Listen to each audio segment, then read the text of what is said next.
Grand Duchess Maria Pavlovna of Russia was the third daughter of Paul I of Russia and Sophie Dorothea of Württemberg. She was the Grand Duchess of Saxe-Weimar-Eisenach by her marriage to Charles Frederick, Grand Duke of Saxe-Weimar-Eisenach. Life. Born on 16 February 1786 in St. Petersburg to Paul I of Russia and his wife Sophie Dorothea of Württemberg, Maria Pavlovna was raised at her father's lavish palaces at Pavlovsk and at the nearby Gatchina. She was the sister of Alexander I, Tsar of Russia, Louise Auguste, Princess of Baden, and had two daughters. Konstantin Pavlovich, Grand Duke of Russia, married Juliana, Princess of Saxe-Coburg-Saalfeld, married Joanna, Countess Grudzinska, Princess Lovich. No children. Alexandra Pavlovna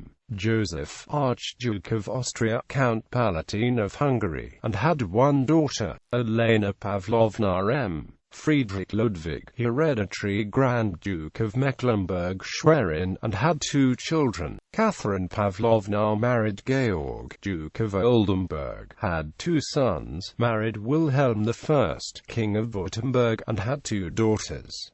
Olga Pavlovna, Anna Pavlovna William II, King of the Netherlands, and had 5 children. Nicholas I, Tsar of Russia, Charlotte, Princess of Prussia, and had 10 children. Michael Pavlovich, Grand Duke of Russia, Charlotte, Princess of Württemberg, and had 5 children. As a child, she was not considered pretty. Her features were disfigured as a result of a pioneering application of the smallpox vaccine. Her mother, Catherine II of Russia, admired her precocious talent as a pianist but declared that she would have been better to have been born a boy. Her music instructor was Giuseppe Sarti, an Italian composer and Kapellmeister at the Russian court. From 1798, she was taught music by Ludwig Wilhelm Tepper Ferguson. In 1796 her mother died, making her father the new Emperor of Russia as Paul I. Marriage. On 3 August 1804, she married Charles Frederick, hereditary Grand Duke of Saxe-Weimar-Eisenach.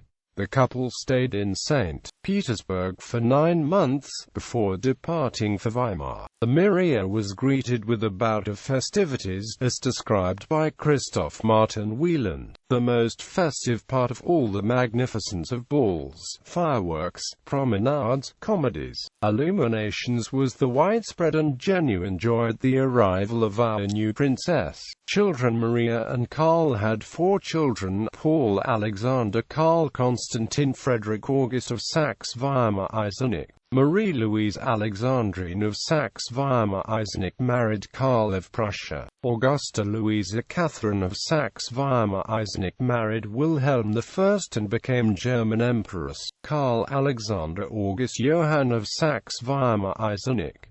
After the death of the Grand Duke Charles Frederick in 1853, she retired from public life. Her last trip to Russia was to the coronation of her nephew as Alexander II of Russia in 1855. Patronage of arts and sciences. Maria Pavlovna was interested in arts as well as in sciences. She was a patroness of art, science and social welfare in the poor Grand Duchy of Saxe-Weimar-Eisenach. She maintained a lifelong correspondence with Vasily Zhukovsky, and it was to her that Schiller dedicated one of his last poems. She attended 10 courses at the University of Jena, some delivered by Alexander von Humboldt, and was instrumental in establishing the Falk Institute in Weimar. She selected, as tutor to her son Charles Alexander, the Genevan Frederick Saurit, who became well acquainted with Johann Wolfgang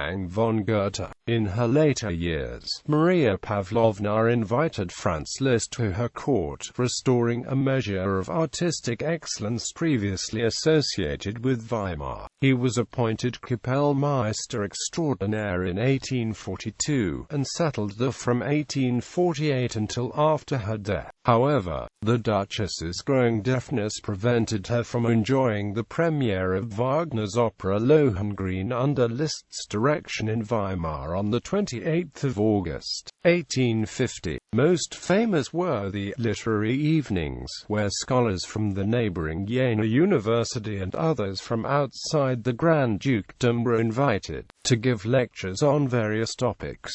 This circle was a focus in post-classical Weimar. Several collections of the Jena University benefited by her patronage, among them the Grand Ducal Oriental Coin Cabinet founded in 1840 by Johann Gustav Stickel, Orientalist at the university. Schiller praised her talents in music and painting and genuine love of reading, while Goethe hailed her as one of the worthiest women of his time. Her traces in Jena and Weimar. She owned a small chalet close to Jena, owned formerly by the Protestant theologist of Enlightenment Griesbach, where she used to spend the summer with her children. Maria Pavlovna is buried in Weimar, in a Russian-style chapel by the side of the Goethe-Schiller mausoleum. Ancestry.